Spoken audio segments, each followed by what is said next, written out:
As dawn broke, Sam was settling into his usual spot when a sleek car pulled over. To his shock, a sharply dressed man emerged, hastily leaving a perfectly fine baby stroller by the trash bin before speeding off. Sam's instincts urged him to call for help, but he decided on a different course of action. His choice would alter everything, setting off a series of unforeseen consequences. Eustace hesitated after seeing the discarded stroller, but eventually decided to take a closer look. The stroller, perfectly fine except for some scuff marks, seemed out of place near the trash bin. "What's this all about?" he murmured to himself as he approached. His curiosity overpowered his initial caution, nudging him to explore deeper. The stroller seemed like it held secrets waiting to be uncovered.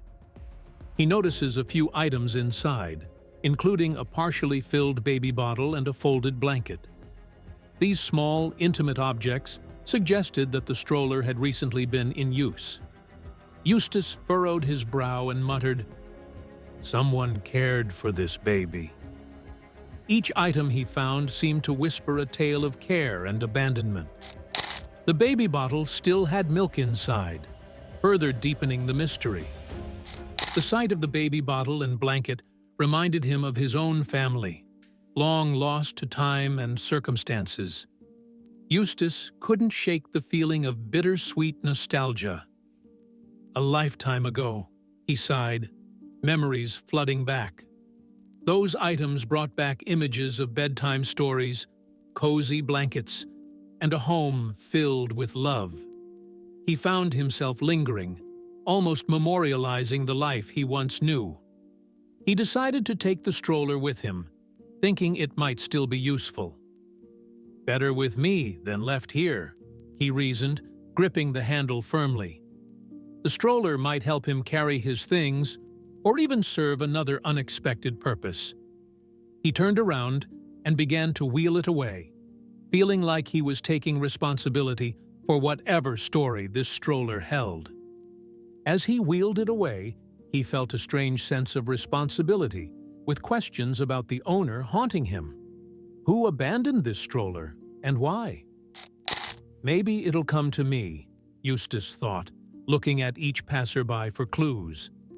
The stroller's presence seemed to demand answers, and he felt compelled to find them. It was more than just an object now. It was a quest.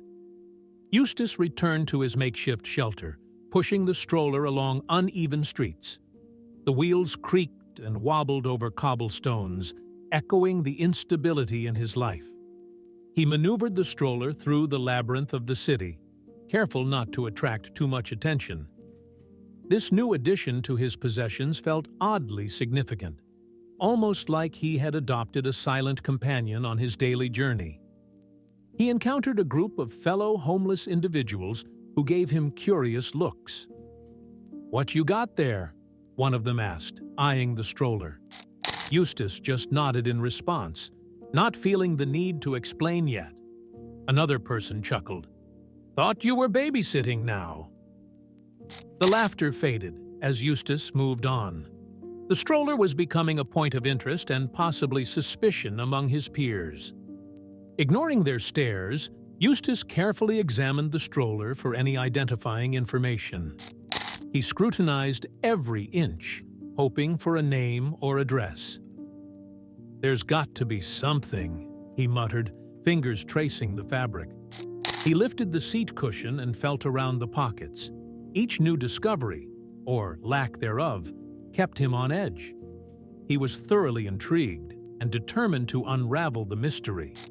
He finds a small, worn-out teddy bear tucked in a side pocket. The bear looked well-loved, with patches of fur missing from constant cuddling. "Well, hello there," Eustace whispered as he held it up.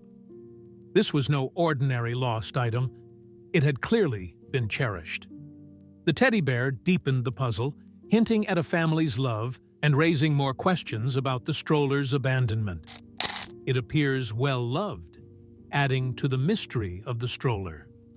Each threadbare patch on the teddy bear seemed to whisper a story of comfort and security now lost. Eustace couldn't help but feel a pang of empathy. Who would just leave this behind? He wondered aloud. The bear hinted at a family once attached to it, deepening his resolve to figure out what had happened. Eustace decides he must find out more about the stroller's origin. He couldn't just ignore the clues that had inexplicably found their way into his life. "I need to know the story here," he murmured as he adjusted his grip on the stroller. Determined, he set his sights on learning more about the infant and the family that once cherished the items left behind. The next day, Eustace visits a nearby soup kitchen, where he shares his story with Father O'Malley.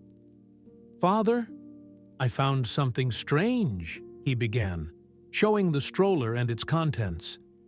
The priest's eyes widened as Eustace revealed the baby bottle, blanket, and teddy bear. "This isn't just some abandoned item," Eustace added.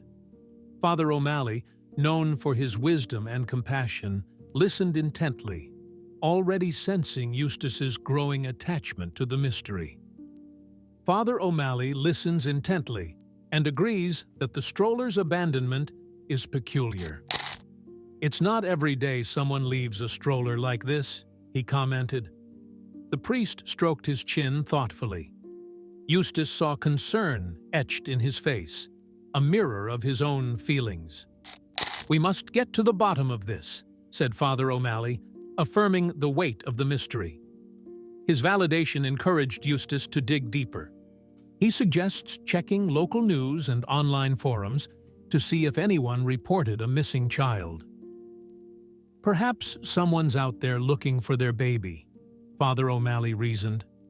Eustace nodded, feeling a spark of hope. "I'll start with the public library," Eustace decided. It gave him a concrete plan, something to focus on. The priest's suggestions were always practical, and Eustace appreciated having a direction to pursue. Eustace feels a surge of determination as he searches for answers. Each headline, each post he read, brought him closer to understanding the stroller's mystery. "I won't let this go," he resolved, combing through pages of information. Hours melted into each other as he became engrossed in his quest. The more he searched, the more he believed that the stroller's story held something crucial. The quest gives him a renewed sense of purpose. For the first time in years, Eustace felt an invigorating sense of mission. "I'm not just surviving anymore," he thought, as the pieces began fitting together.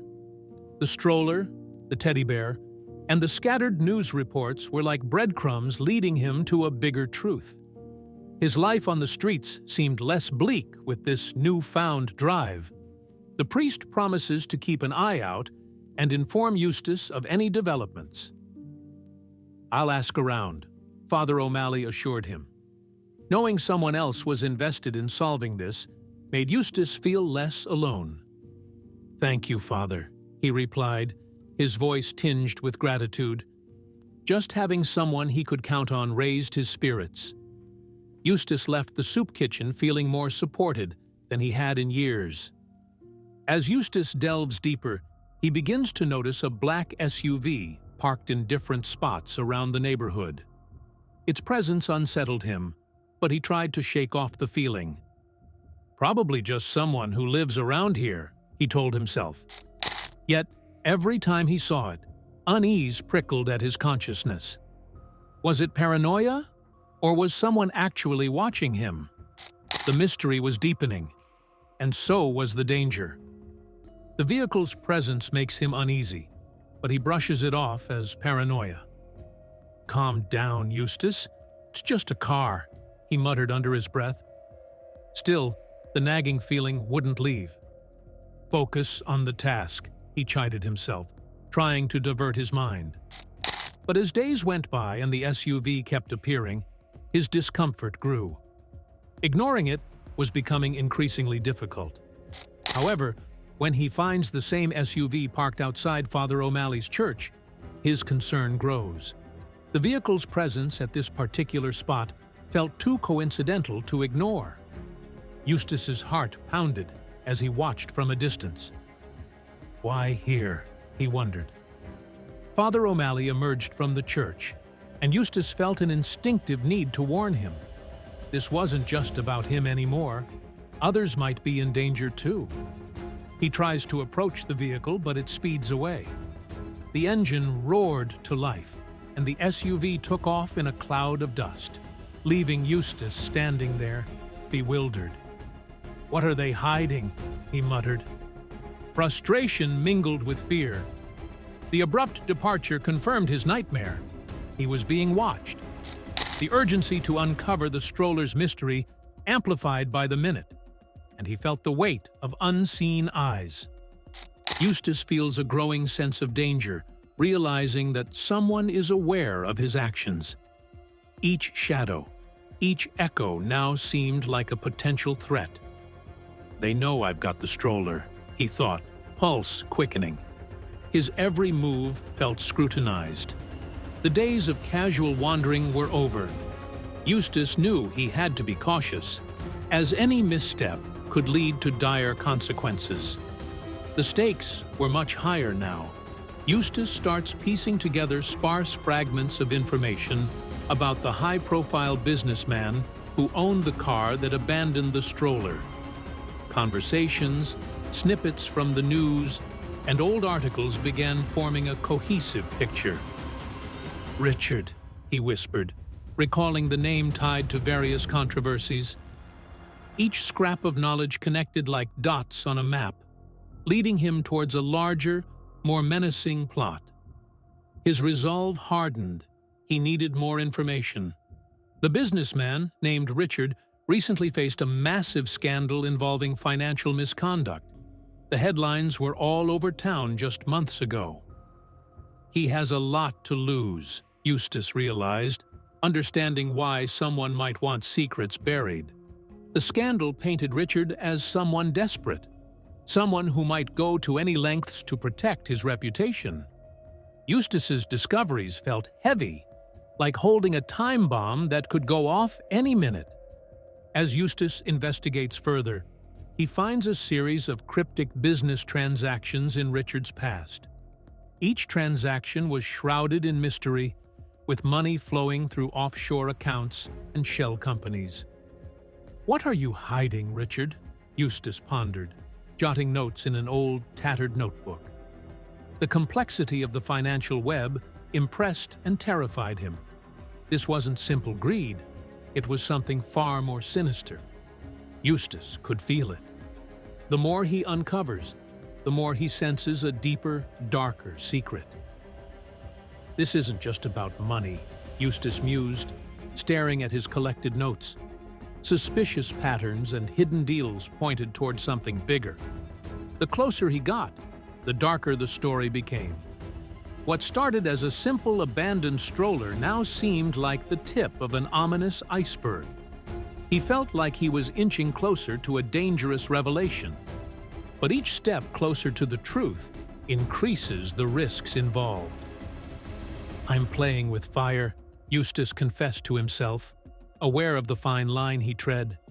The looming danger was ever present, and each discovery felt like another strike against an unseen foe.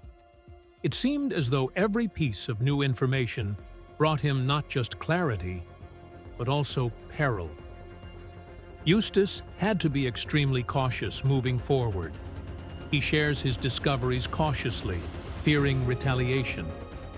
"I found something, but we must be careful," Eustace whispered to Father O'Malley and a few trusted friends. He couldn't afford to broadcast his findings widely. The information was too volatile, too risky. "We need to tread lightly," he advised. Each ally he confided in understood the gravity and kept the secrets tight, aware that one slip could lead to danger. Eustace's discoveries attract unwanted attention, and he finds himself targeted by Richard's henchmen. Multiple close encounters shook him to the core. "They're on to me," he realized, feeling hunted. Dodging these men became part of his daily routine. He had to sleep in different spots, constantly look over his shoulder, and always watch his back. This new, relentless game of cat and mouse wore down his body, but not his determination. Evading these men becomes a daily struggle, causing Eustace to stay on the move constantly. He rarely slept in the same place twice, always wary of being tracked. Dodging the henchmen meant minimal rest and constant vigilance. One wrong step, Eustace muttered under his breath, always glancing over his shoulder. Each day was a new challenge, but he refused to let fear dictate his actions. He seeks refuge in hidden corners of the city, using his street smarts to elude capture. Abandoned buildings, alleyways, and even crowded marketplaces became his temporary sanctuaries. "Know these streets like the back of my hand," he reassured himself. His adaptive nature helped him remain one step ahead. The underbelly of the city became his playground, giving him an edge over his pursuers. Despite being hunted, his resolve remains unbroken. The closer he felt the danger, the harder he pushed himself. "It's not for nothing," Eustace thought, feeling a renewed sense of purpose with each passing day. Each escape, every narrow miss, only fortified his determination. He remembered the teddy bear and the stroller as constant reminders of why he couldn't quit now. He knows he's on the verge of something significant. So close, he mused, sensing the magnitude of what he was uncovering. The web of secrets, the puzzle pieces falling into place, hinted at a monumental revelation. That feeling, that almost tangible truth, kept him going. The stakes were high, but so was the potential reward, justice, and perhaps a sense of redemption. Each encounter with danger only fuels his determination to uncover the truth. Instead of scaring him off, the threats acted as gasoline to his fire. Eustace thrived on the edge, where survival instincts kicked in strongest. "Keep going," he muttered, drawing energy from every close call. His mind was a steel trap, focused on his goal. The deeper the peril, the stronger his resolve. In an unexpected turn, Eustace meets a young runaway named Katie while seeking refuge. She was huddled in a corner, her eyes sharp but weary. "You alone?" Eustace asked, sensing a kindred spirit in her. Katie stared back, evaluating him before nodding. Their eyes met, a silent understanding forming. "Name's Eustace," he said, extending a hand. "Katie," she replied, her grip firm but cautious. Katie has a knack for hacking and accessing information online, skills that could be crucial to his quest. "You any good with computers?" Eustace asked. Katie smirked, pulling out a laptop from her bag.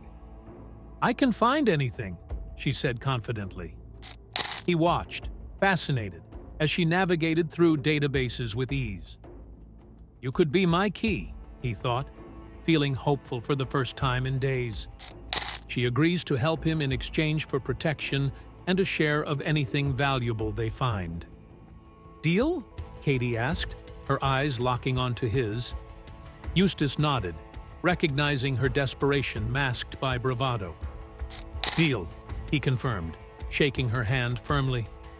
They both knew they needed each other. "Stick with me, and I promise you'll be safe," Eustace assured her, feeling a new sense of responsibility. Katie's abilities opened new doors in Eustace's investigation, revealing connections to a missing persons case involving infants. "Look at this," Katie said, pointing to her screen. Eustace leaned in, eyes widening at the headlines and missing persons reports. "This ties back to Richard," he exclaimed, realization dawning. Together, they mapped out potential leads, each discovery making their quest more urgent and meaningful. Their unlikely partnership grows, rooted in mutual need and shared goals. Each day, they became more attuned to each other's rhythms. "We make a good team," Eustace remarked as they uncovered another lead. Katie nodded, a rare smile forming. "Surprising, huh?" she replied. They worked seamlessly, driven by a collective mission. The more they discovered, the stronger their bond grew, turning vulnerability into strength. Together, they delved deeper into the labyrinth of secrets surrounding Richard. Katie's hacking expertise and Eustace's street smarts made them an effective team. "Here's another lead," Katie said, pointing to her screen. Each discovery led them further into a dark web of illegal activities. They carefully documented everything, knowing they might need to present it to authorities. Their persistence began unveiling shocking truths that bound Richard to unethical deeds. Father O'Malley informs Eustace about a couple who recently reported their baby stolen, fitting the timeline of the Stroller's abandonment. "They've been searching for weeks," the priest disclosed. Eustace's eyes widened. "We might have a connection here," he said, feeling a renewed sense of purpose. Father O'Malley handed him a flyer with the couple's information. Eustace held it tightly, knowing this lead could be crucial in solving the mystery. Eustace and Katie investigate the couple and discover their connection to Richard through a failed adoption attempt. Richard was the intermediary, Katie found in her search. Eustace nodded, pieces clicking into place. "So, they trusted him, and he betrayed them," he mused. They visited the couple's neighborhood to collect more details discreetly. Various neighbors confirmed the timeline, solidifying their theory.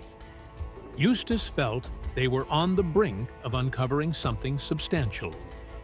As they dig deeper, evidence mounts that Richard may be involved in a black market baby ring. "These transactions are too shady," Katie noted, scrolling through Richard's financial records. Eustace frowned. "We need solid proof," he urged. They started connecting the dots between missing infants and Richard's clandestine dealings. The revelations were appalling, making the Stroller's abandonment an alarming clue. Eustace felt urgency pressing on his every decision. The revelation adds urgency to their efforts, as lives are clearly at stake. "We can't sit on this information," Eustace stressed. Katie nodded, her fingers flying over the keyboard. "We have to act now," she agreed. Each passing hour felt critical. The duo worked tirelessly, gathering all available evidence. They knew that taking too long could mean more children falling victim to Richard's heinous operations. Their determination intensified. Their findings bring them closer to the dark heart of their investigation. "We're zeroing in," Katie whispered, scanning another set of documents. Eustace stayed vigilant, constantly watching their backs. Each lead brought them face to face with the depth of Richard's crimes. They unearthed connections that painted a chilling picture. Eustace knew they couldn't stop now, not when they were inches from the truth. "We're almost there," he encouraged. As Eustace and Katie gather more evidence, Richard's men close in on them, leading to a tense showdown. "We've been spotted," Katie warned, peering out a broken window. Eustace's heart pounded. They gathered their notes hastily. "We need to move.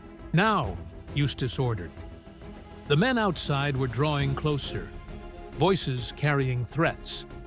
Their only option was to escape, but the narrow alleys offered few options.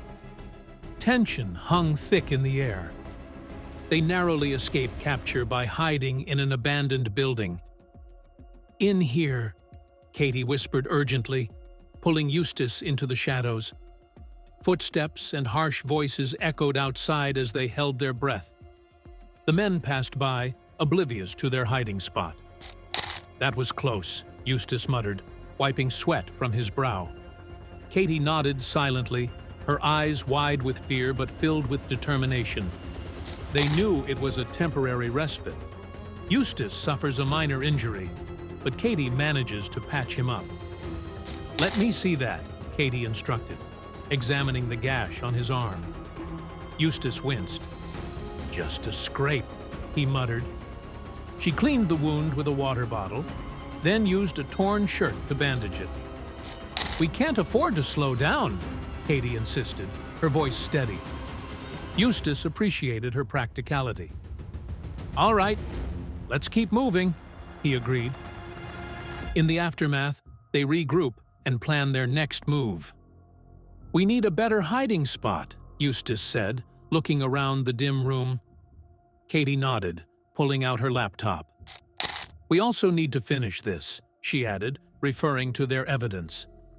They spent the next hour strategizing, laying out maps and notes. Each decision was critical, their options limited. Eustace knew that planning would be their best defense moving forward. The near miss solidified their bond and heightened their resolve.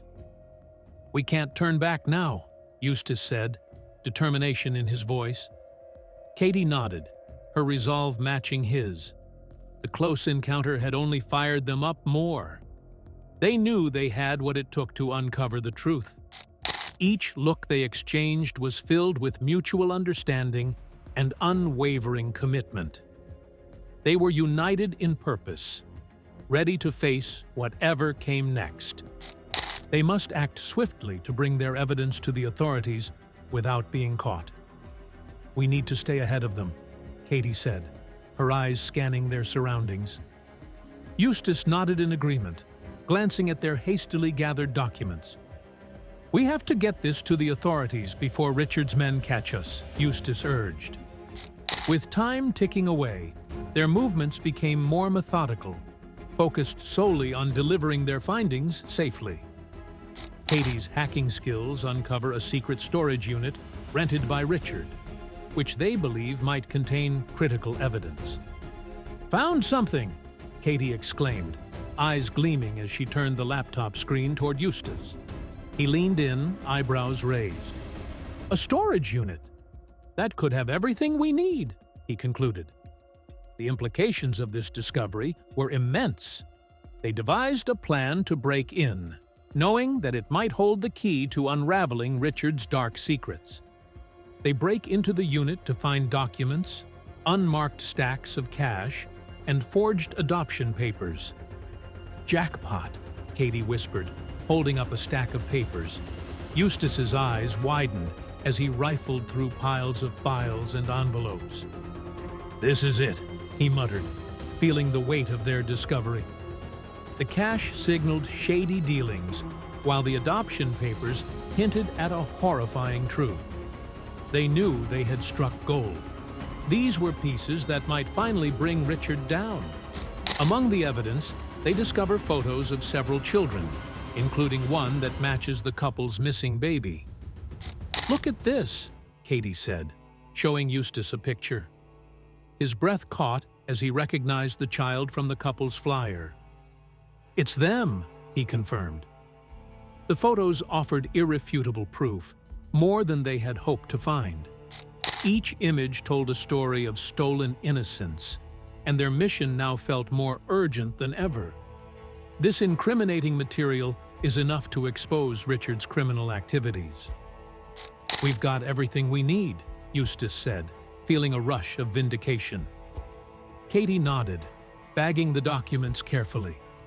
The forged papers, unmarked cash, and photos formed a damning case against Richard. "This has to go to the police," Katie urged. They both understood the gravity of their find. It was the kind of evidence that could topple a corrupt empire and save countless lives. They gather everything, ready to present it to law enforcement. "Double-check everything," Eustace instructed, ensuring they hadn't missed any critical documents. Katie nodded, meticulously organizing their findings. "This could finally end it," she muttered, her eyes filled with determination. They packed the evidence securely, mindful of its importance. "We'll do it first thing tomorrow," Eustace decided, knowing that their next steps would be the most dangerous and critical. Before turning in the evidence, Eustace and Katie decide to verify their findings one last time. "We can't afford any mistakes," Eustace said. Katie agreed. "Let's cross-check everything." They spent the night re-examining the documents, connecting each piece of evidence. "This ties directly to the missing children," Katie noted, a somber look in her eyes. Eustace nodded, feeling the weight of responsibility. Their final review solidified their confidence in the evidence they gathered. They returned to Father O'Malley, who helps them contact the couple whose baby is missing. "Father, we found something important," Eustace began, laying out the documents. The priest's eyes widened as he recognized the photos. "This is them," he whispered. Katie dialed the couple's number, nerves taut. "We think we have news about your baby," she said when they answered. The look of hope on Father O'Malley's face mirrored their own. The couple confirms that the documents and photos belong to them and their stolen child. "Yes, that's our baby," the woman gasped over the phone, tears choking her voice. Eustace felt a rush of relief. "We have what we need," he declared. Father O'Malley patted his shoulder, eyes shining with gratitude. "You've done a great thing," he said. Eustace and Katie exchanged a determined glance. Soon, Richard's reign of terror would come to an end. Armed with irrefutable proof, Eustace and Katie deliver everything to the police. They felt a mix of fear and relief as they handed over the neatly packed documents and photos. "This is everything," Eustace told the officer. "We believe this will expose Richard's illegal activities." The officer's eyes widened as he reviewed the evidence, nodding gravely. "We'll take it from here," he assured them. The weight of their effort seemed to lift, even if momentarily. The police investigate and validate Eustace and Katie's findings. Officers interviewed them extensively, covering every detail. "This will take some time, but rest assured, we're on it," the lead detective promised. For days, Eustace and Katie stayed on edge, awaiting updates. They knew the police were digging deeper into Richard's past and current operations. The validation of their findings brought a sense of accomplishment, but also a lingering anxiety about potential backlash. Richard is arrested and charged with multiple counts of illegal activities. The news spread quickly, both on the streets and online. "They got him," Katie said, almost in disbelief. Eustace felt a wave of vindication wash over him. News reports showcased the arrest, exposing Richard's crimes to the public. The scenes of Richard being led away in handcuffs were a testament to their hard work and determination. Justice was finally catching up. The couple is reunited with their child, bringing joy and relief after their harrowing ordeal. Thank you so much," the mother cried, hugging Eustace tightly. The father held their baby close, tears streaming down his face. Eustace stood back, watching the reunion with a warm feeling in his chest. Katie smiled, her eyes misty. "We did good," she whispered. The scene marked a beautiful conclusion to a painful chapter in many lives. Eustace gains newfound respect and appreciation from the community for his bravery. Neighbors and old acquaintances began to approach him, offering thanks and well wishes. "You did something incredible," one of the soup kitchen patrons said. Eustace nodded modestly, feeling a sense of belonging he hadn't felt in years. Katie nudged him. "Looks like you're a hero," she teased. This recognition provided a fresh start, giving Eustace validation and acknowledgement he had never expected. Eustace's choice not to call 911 initially led to uncovering a dangerous yet critical secret. Richard was running an illegal adoption ring, profiteering from stealing and selling babies. "If I had called then, we'd never have found this out," he said thoughtfully. The revelation was staggering. It underscored how far-reaching the harm had been and how crucial their actions were. Father O'Malley nodded. "You've done more than just find a lost baby," he said. Eustace reflects on the journey that brought him from a discarded stroller to exposing a sinister operation. All this from one moment of curiosity, he mused, thinking back to the day he found the stroller. The events that followed were a whirlwind of danger and discovery. Katie listened, smiling. "You saw a mystery and couldn't let it go," she said. Eustace recognized that his actions had set off a chain of events with profound impacts. He begins to rebuild his life, inspired by the impact his actions had. With newfound respect, Eustace considered the possibilities. "There's more I can do," he thought confidently. Donations from community members and offers of assistance began to trickle in. Katie stood by his side, both of them contemplating their next steps. "We've opened one door. There are many more," Katie said. Eustace nodded, realizing a new chapter was just beginning for him. Katie decides to use her skills for good, helping Eustace and others in need. "I can do more than just hack," she announced. She started looking for ways to assist other missing persons investigations or support local shelters. Eustace admired her resolve. "You've got a real talent. Use it wisely," he encouraged. Their partnership had evolved from survival to purposeful action, each finding a calling in their adversity. Katie was determined to make a difference. Together, Eustace and Katie find a sense of purpose and belonging, having changed many lives for the better. "We did good," Eustace said as they planned their next move. It wasn't just about survival anymore. They had a mission. The community's trust and their own newfound determination propelled them forward. They became symbols of hope and resilience. "On to the next adventure," Katie said, her eyes gleaming. Eustace nodded, ready for whatever lay ahead.